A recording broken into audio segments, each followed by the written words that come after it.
नमस्ते, हाय, हेलो, कैसे हैं आप सब। चलिए कहानी शुरू करते हैं, जहाँ विनय अपने पिता को कॉल कर समझाते हैं कि आप उनके बिना अधूरे हैं। जिस बात को उसके पिता थोड़े दिल पर ले लेते हैं और कहते हैं ऐसा नहीं है। जिस पर वो कहते हैं कि ठीक है, अगर ऐसा है तो माँ को कुछ वक्त के लिए होटल जाने दीजिए, उन्हें थोड़ा वक्त अकेले खुद के साथ बिताने दीजिए और उन्हें एंजॉय करने दीजिए। तब तक आप भी घर पे रहिए और सोचिए कि आप घर में अकेले कैसे काम कर सकते हैं, जैसे माँ करती थी। एक बार माँ की ज़िंदगी जी कर तो देखिए। जिस पर वो कहते हैं कि ऐसा मुश्किल थोड़ी ना है, इतना भी मुश्किल क्या है, खाना ही बनाना है, बर्तन वगैरह ही तो धोने हैं, इतना तो मैं कर ही सकता हूँ। जिस पर विनय कहता है ठीक है, तो आप इसे ट्राई कीजिए। 10 दिन के लिए माँ को इंजॉय करने दीजिए होटल में, और आप 10 दिन के लिए घर संभालिए। आपको भी पता चल जाएगा कि घर संभालना क्या होता है। जिस पर वो कहते हैं कि तुम ऐसे कह रहे हो जैसे तुम्हें बहुत पता है। हाँ, मुझे पता है, क्योंकि मैं अकेला रहता हूँ ना पापा, आपको तो पता ही है। जिस पर वो कहते हैं हाँ, वो बात सही है, लेकिन फिर भी मुझे सबकी ज़रूरत नहीं है। ज़रूरत तो है माँ को, आपको नहीं, क्योंकि आप तो हर काम करते ही नहीं हैं, सारा काम तो माँ ही करती है। तो आपको ज़रूरत नहीं है, माँ को ज़रूरत है इस सब से बाहर जाने की। माँ को ज़रूरत है इस सब से बाहर खुद के साथ वक्त गुजारने की। इसलिए विनीता ने जो किया है, मुझे उसके में कुछ गलत नहीं लगता। जो कि उसने किया है बिल्कुल सही किया है। माँ को थोड़ा वक्त खुद के साथ बिताना ज़रूरी है। इसलिए ये कहकर विनय अपने पिता को समझाता है और फिर कहता है ठीक है, तो तुम्हारी माँ के साथ तुम्हारी चाची भी जाएगी, तुम्हारी होने वाली वाइफ को बता देना। ठीक है, उसके लिए तो फिर मैं अलग से कमरा रेडी कर दूँगा। जिस पर वो कहता है क्यों, दोनों एक साथ एक कमरे में एडजस्ट नहीं कर सकती क्या? नहीं, माँ अकेले इंजॉय करने जा रही है, तो वो अकेले इंजॉय करेंगी। अगर उनके साथ चाची को जाना है तो चाची के लिए अलग सा कमरा मैं बुक कर दूँगा, और मैं माँ और चाची से बात करके ये कर लूँगा। आपको इस बारे में सोचने की ज़रूरत नहीं है। और आप किस बात से डर रहे हैं कि माँ अपना ख्याल नहीं रख पाएगी? जिस पर वो कहता है हाँ हाँ, वो कैसे अपना ख्याल रख सकती है, उसे दुनियादारी की थोड़ी ना पता है। दुनियादारी की, वो अपने घर को संभाल सकती है तो वो पूरी दुनिया को संभालने की ताकत रखती है। आपको ये वहम है कि माँ को आपकी ज़रूरत है। हम आदमियों को पता नहीं क्यों ये वहम होता है कि कि लड़कियों को हमारी ज़रूरत है। उन्हें हमारी इतनी ज़रूरत नहीं है जितनी कि हमें उनकी ज़रूरत है। और आप 10 दिन एक घर पे बिता के तो देखिए, आपको पता चल जाएगा कि उन्हें आपकी ज़रूरत है या आपको उनकी ज़रूरत है। ठीक है? जिस पर उसके पिता थोड़े ईगो में आके कहते हैं ठीक है, देखते हैं, जाने दो, जाए वो अपने घर, मैं मतलब जाए वो मज़े करने। जिस पर वो कहता है ठीक है। वो फिर विनीता को मैसेज डालता है कि मैंने पिताजी से बात की है, वो मान गए हैं, माँ इंजॉय करने जाएगी, पर पिताजी चाहते हैं कि चाची भी जाए। लेकिन तुम इस सब में पढ़ने की ज़रूरत नहीं है। अगर चाची को भी अकेले कुछ वक्त गुजारना है तो मैं बुकिंग वगैरह कर दूँगा। तुम बस अच्छा माँ देखते हैं। वो फिर इतना मैसेज करके छोड़ देता है, आधा अधूरा बोल करके। फिर वो अपनी माँ को कॉल करता है और कहता है माफ़ कर दीजिए माँ, मैंने जिस तरह से आपसे कहा, मुझे समझ आया कि आप भी घर में रहकर कैसे परेशान हुई हैं। मैं समझ नहीं पाया कि आप कितना कुछ झेलती होंगी। जिस पर वो भी थोड़ा कहती हैं कि नहीं, लगता है मैंने कुछ ज़्यादा बोल दिया बेटा। जिस पर वो कहती नहीं माँ, मैंने बिल्कुल भी नहीं सोचा था कि मेरी माँ के दिल, एक्चुअली सच कहूँ तो माँ, मैं कभी समझ ही नहीं पाया आपको, क्योंकि आपने हमेशा मुझे समझना चाहा और आपने मेरी खुशी में खुद को खुश भी रखा। मैं जो चाहे पढ़ना चाहता था आपने पढ़ने दिया, पिताजी ने मना किया लेकिन आपने कभी मुझसे झूठ नहीं कहा, आपने मुझे सपोर्ट किया, मुझे हौसला दिया। मुझे बाहर जाना था तो पिताजी ने मना कर दिया, कहा बाहर जाके नहीं पढ़ना है या बाहर जाके जॉब नहीं करना है, अपने देश में जॉब करो, अपने एरिया में रहो। पर आपने कहा कि नहीं, बच्चों के सपने अगर बड़े हैं तो उन्हें जाने दो, उन्हें दुनिया घूमने दो। दुनिया घूमकर इंसान चाहे कितनी ही दुनिया घूम ले, आता तो अपने घर ही है लौट कर। और इसलिए आप मुझे सपोर्ट करती रहती थी और मैं लौटकर घर भी आता था, लेकिन मैं उस घर में आकर आपको भूल जाता था, क्योंकि मेरे लिए तो वो घर वैसा ही था, पर आपके लिए मैं वैसा नहीं था। मैं बदल गया था।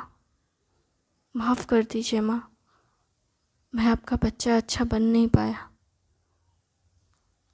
उसकी माँ बहुत इमोशनल होती है और कहती है ऐसा नहीं है बेटा। नहीं, आज विनीता ने मुझे बताया कि मैं कितना गलत हूँ। मैं हमेशा खुद के बारे में सोचता रहा। मुझे लगता था कि मैंने पैसे भेज दिए, इतना काफ़ी है। मैंने पैसों के अलावा कभी सोचा नहीं कि आपका ख्याल मैं दूर से भी ऐसे, मुझे लगता था कि ख्याल तो पास से ही रखा जाता है, दूर से ख्याल थोड़ी ना रखा जाता है। पर विनीता ने मुझे गलत साबित किया। उसने बताया कि जिनसे हम प्यार करते हैं उनका ख्याल हम दूर से भी रख सकते हैं। हम उन्हें फ्लावर भेज सकते हैं, उन्हें खाना दे सकते हैं, हम उन्हें हर वो चीज़ दे सकते हैं जो हम चाहते हैं। अपने प्यार को दिखाने बताने के लिए हमें बस थोड़े पैसे ही खर्च करने पड़ेंगे। अगर हम पास रहकर उनका ख्याल नहीं रख सकते हैं तो हम दूर रहकर ख्याल रखवा सकते हैं दूसरों से। बस हम उन्हें एहसास दिला सकते हैं कि हम चाहे जहाँ भी चले जाएं, जितने भी दूर चले जाएं, हमारा प्यार और हमारे दिल में जो उनके लिए एहसास है वो कभी ख़त्म नहीं होगा। हम उन्हें एहसास दिलाते रह सकते हैं कि हम उनके साथ हैं। और यही वजह थी कि मैं वो नहीं कर पाया जो विनीता कर पाई। वो समझ पाई आपको, पर मैं नहीं समझ पाया। आपने सच में बहुत अच्छी लड़की चुनी है मेरे लिए माँ। एक पल के लिए मैं गलती कर सकता हूँ लेकिन वो नहीं करेगी। मुझे बहुत अच्छा लगा कि वो इतनी अच्छी है। माँ, मुझे कुछ और भी कहना था। बोलो। पापा चाहते हैं कि आपके साथ चाची भी जाए। अच्छा, हाँ ये तो अच्छा ही रहेगा।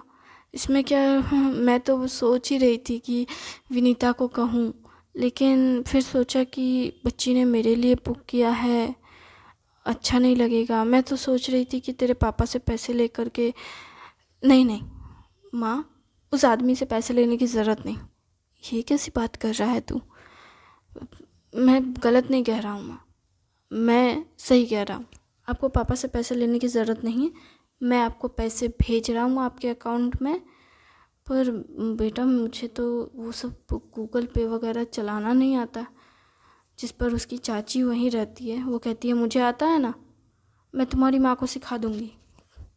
जिस पर उसकी चाची की बातें सुन विनय कहता है चाची आप भी चाहें तो माँ के साथ जा सकती हैं, मैं आपके लिए भी माँ के बगल वाला होटल कमरा बुक कर दूँगा सेम। जिस पर वो कहती है कि नहीं बेटा, आज नहीं, आज ये सब करने की ज़रूरत नहीं है तुझे मेरे लिए। क्यों चाची? जिस पर वो कहती है कि बेटा अगर हम दोनों ही घर से चले जाएंगे तो इन दोनों भाइयों का क्या होगा? हाँ, तुम्हारी माँ जब मायके जाती है तो मैं इनके घर तेरे पापा और तेरे चाचा का ख्याल रखती हूँ। अब अगर मैं भी चली गई तो तेरे पापा और तेरे चाचा का ख्याल कौन रखेगा? जिस पर विनय कहता है, चाची चिंता मत कीजिए, पिताजी ने खुद कहा है कि माँ के साथ आपको जाना चाहिए। क्या? मुझे जाना चाहिए? तेरे पापा ने कहा? हाँ। पता है क्यों कहा? क्यों? क्योंकि उन्हें लगता है कि माँ अकेले कुछ संभाल नहीं पाएगी। अच्छा, तब तो तेरी माँ को अकेले ही जाना चाहिए और मैं भी चली मैके। जिस पर कहती है चाची की बात सुन विनय हंस देता है और कहता है, क्या बात कर रही है चाची, आप मैके क्यों जाएंगी? होटल चली जाइए। नहीं, तेरी माँ को मैं सब कुछ सिखा दूंगी, गूगल पे कैसे करना है, सब कुछ सिखा दूंगी, लेकिन मैं तेरी माँ के साथ होटल नहीं जाऊंगी क्योंकि तेरी माँ को सच में अकेले रहने की बहुत ज़रूरत है। दीदी, आपको अकेले रहना सीखना होगा, थोड़ा मज़े खुद के साथ भी करने सीख लीजिए। अगर आज मैं चली गई ना तेरी माँ के साथ, तो तेरी माँ अकेले रह ही नहीं पाएगी, वो कभी सीख ही नहीं पाएगी। वो पहले तेरे पिता के साथ रहती थी और फिर तेरे पिता की सारी नखरे उठाती थी और उन्हीं के इशारों पे काम करती थी। फिर ये मेरे साथ घूमने लगेगी, कहेगी अच्छा ये खाते हैं, ये खाते हैं। वो मेनू नहीं पढ़ पाएगी, फिर मुझे कहेगी मेनू पढ़ो, फिर वो कहेगी ये ऐसे पैसे कर दो। तेरी माँ को ये सब सिखा दूंगी मैं कि कैसे पढ़ा जाता है, क्या होता है, सब कुछ। क्योंकि विनय की चाची थोड़ी पढ़ी लिखी होती है तो थोड़ा वो जानती है गूगल पे ये सब स्टार चलाना वगैरह, लेकिन विनय की माँ पढ़ी लिखी तो थी लेकिन उसने कभी टेक्नोलॉजी के साथ आगे बढ़ने के बारे में नहीं सोचा, क्योंकि उसके पिता ने कभी उसे घर के बाहर जाने ही नहीं दिया और इस वजह से वो कभी ये सब जान नहीं पाई और डर डर कर रहती थी कि अगर मैंने ऐसा कुछ किया तो कुछ पैसे वैसे चले गए, तो वो बहुत डरती थी इन सब चीज़ों से। उसकी चाची कहती है कि विनय तू चिंता मत कर, मैं तेरी माँ को एकदम होटल जाने में अभी 10 दिन बाकी है। जहाँ तक मुझे याद है उसने ऊटी में रिजर्वेशन किया है। ऊटी में? उसने कहा पास में था। नहीं नहीं, उसने बताया था कि ऊटी में रिजर्वेशन किया है उसने।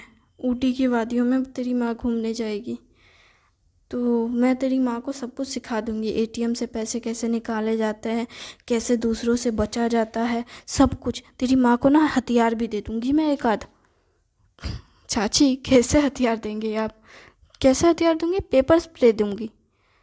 ऐसे तो तेरी माँ को कोई परेशान नहीं करेगा, लेकिन फिर भी क्योंकि तेरी माँ के साथ एक यहाँ से तो गाड़ी उसने बुक कर दी है और मैं भी, जो कि ऊटी से पहले जो हमारा गांव आता है, मैं तो गांव चली जाऊंगी और तेरी माँ के साथ ही मैं जाऊंगी। चिंता मत कर, आधे रास्ते तक तो जाऊंगी। जाने दे, तेरी पिता को और तेरे चाचा को बोल दूंगी कि मैं भी होटल जा रही हूँ। तू भी यही बोलना, क्योंकि ऊटी से पहले मेरा गांव आता है। मैं ऊटी से पहले अपने गांव चली जाऊंगी, अपने पापा के घर, क्योंकि बहुत समय हो गया है। इन दोनों भाइयों के चक्कर में मैं कभी मायके नहीं जा पाती हूँ जल्दी, क्योंकि रक्षाबंधन में तो इसकी बुआ ही लोग आती है तेरी, तब जा कर के मैं और तेरी माँ जा पाती हूँ। उसके अलावा हम दोनों जल्दी जा नहीं पाते, हम दोनों में से एक जाएगी तो एक रहेगी और इस सब चक्कर में हम लोग कभी जा ही नहीं पाते। हम लोगों को अपना अपना गांव का फेस्टिवल मनाने के लिए भी सोचना पड़ता है। मेरे पिताजी कितना कह रहे थे कि अभी कौन सा एक हमारे उधर एक त्यौहार होता है, वो वाला करने के लिए हमको बोल रहे थे। तो हम बोले कि ठीक है आ जाएंगे, लेकिन तेरे चाचा से बोले तो चाचा बोलते हैं कि नहीं अभी नहीं जाना होगा, मेरा काम बहुत अच्छा चल रहा है, मेरे पास टाइम नहीं रह रहा घर में तुमको टाइम देने के लिए। घर तुम मेरे लिए टिफ़िन बनाना, मेरे घर ऑफिस आना, ये वो। तेरे पापा चाचा बहुत ड्रामा करते हैं, इस वजह से मैं जा ही नहीं पाई। और कम से कम तेरे पापा के बहाने ही सही मैं चली जाऊंगी। दीदी मुझे लेकर चलो, बस आधे रास्ते पे उतार दीजिएगा, मैं अपने घर को जाऊंगी। जितने दिन आप होटल में रहोगे उतने दिन मैं अपने घर पे रहूंगी, मैं मज़े करूंगी। जिस पर वो कहते हैं ठीक है चाची, मैं सब कुछ तय अरेंजमेंट कर दूँगा, ठीक है, लेकिन नहीं, तू अरेंज नहीं करेगा। विनीता ने मुझसे कहा था कि मैं खुद बस पकड़ूं, ट्रेन पकड़ूं, जो भी मैं करना चाहूं वो मैं खुद करूंगी। वो बस होटल बुक कर चुकी है। तो माँ, आप ये सब कर पाओगी? चाची बोलती है कि तू चिंता मत कर, मैं हूँ ना। विनीता ने मुझे कहा था कि मैं ये सब करूं। क्या सच में आप लोगों की बातें हो गई है? हाँ, हमारी बातें तो बहुत पहले हो चुकी है, हमने तो बहुत पहले ही सारी प्लानिंग कर ली, तुझे ही पता नहीं है कुछ। विनय कहता है, मैं क्या सबसे आखिर में जानने वाला इंसान हूँ? हाँ, क्या मैं घर में नहीं हूँ तो इसका ये मतलब है कि कोई मुझे बता नहीं सकता कि घर में चल क्या रहा है? क्यों, तूने कभी पूछा है क्या? आज अचानक से तुझे अपनी माँ का बुखार चढ़ा है जानने की। इससे पहले कभी जानना चाहा कि घर पे चल क्या रहा है? या कभी अपनी माँ के अलावा अगर पूछ भी लेता है कभी माँ से, तो अपनी चाची को पूछा है कभी तूने? अरे चाची, मैं तो चाचा से बात करता रहता। अरे तेरे चाचा बड़े यार, चाचा चाचा, तेरे चाचा कुछ नहीं कहते, खाली दिमाग ख़राब करते हैं मेरा। ये कर दो, वो कर दो, ऐसे कर दो, वैसे कर। आदमियों का ना नखरे न ख़त्म होता है। मन तो करता है कभी कभार कि घर दुआर सब छोड़ छाड़ के चले जाए, रहो अकेले। पता नहीं बाप ने क्या घर देख कर शादी करवा दी। सिर्फ मेरे बाप ने ना तेरे चाचा की प्रॉपर्टी देखी थी, इसी वजह से शादी हो गई, वरना नहीं होती। पता नहीं हमारे जनरेशन के माँ बाप को क्या हो गया है, खाली प्रॉपर्टी देख के शादियाँ कर देते हैं। अरे आदमी के पास पैसा है तो क्या हो गया, वो आदमी ढंग का बात करने के लायक नहीं है। क्या तुम हमारी बात कर रहे हो? उसके चाचा उधर से आ जाते हैं। चाची एकदम चुप, कुछ नहीं बोलती है। जिस पर विनय कहता है, क्या हुआ, चाचा हैं क्या? जिस पर वो कहता है, हाँ हाँ भतीजे, क्या है ना, कोई बहुत ज़्यादा मेरी शिकायतें कर रहा था। चाची एकदम मुंह बनाते हुए कहती है, मैं कोई शिकायत नहीं कर रही थी।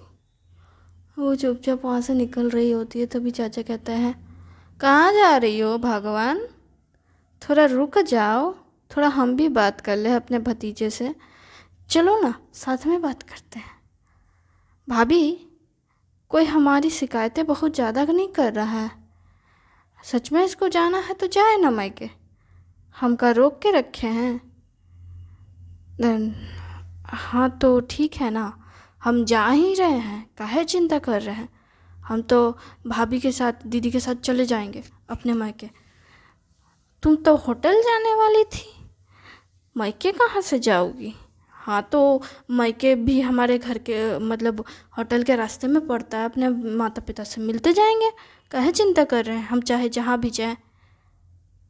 हाँ हाँ, तुम चाहे जहाँ भी जाओ, लौट के तो यहीं आओगी। नहीं आएंगे, जाइए लौट के, काहे चिंता कर रहे हैं, कभी नहीं आएंगे लौट के।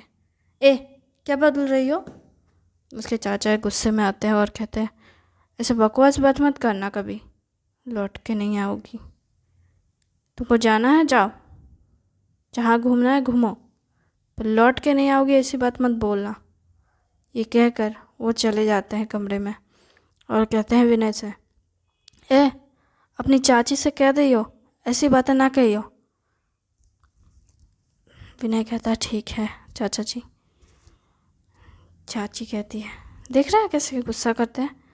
जिस पर भाभी उसकी कहती है कि वो गुस्सा नहीं कर रहे, तेरे फिक्र कर रहे हैं, तुमने ऐसी बात कही दी, लौट के नहीं आओगी, बुरा नहीं लगेगा? जिस पर वो कहते हैं, अच्छा तो उनको मेरी फ़िक्र हो रही थी, मुझे तो नहीं लगी कि कभी उन्हें मेरी फ़िक्र भी हुई। तुमने कभी उनकी फ़िक्र देखी क्या है? तो हमेशा ऐसे गुस्से में घूमती हो। अरे नहीं दीदी, वो हमेशा ऐसे ही बोलते हैं, मेरे को समझ नहीं आता, प्यार करते हैं तो ऐसे ड्रामा क्यों करते हैं, समझ नहीं आता ये आदमी लोग का चोचला क्या है? अगर इतनी ही फ़िक्र है तो थोड़ा फ़िक्र से बोलना चाहिए ना।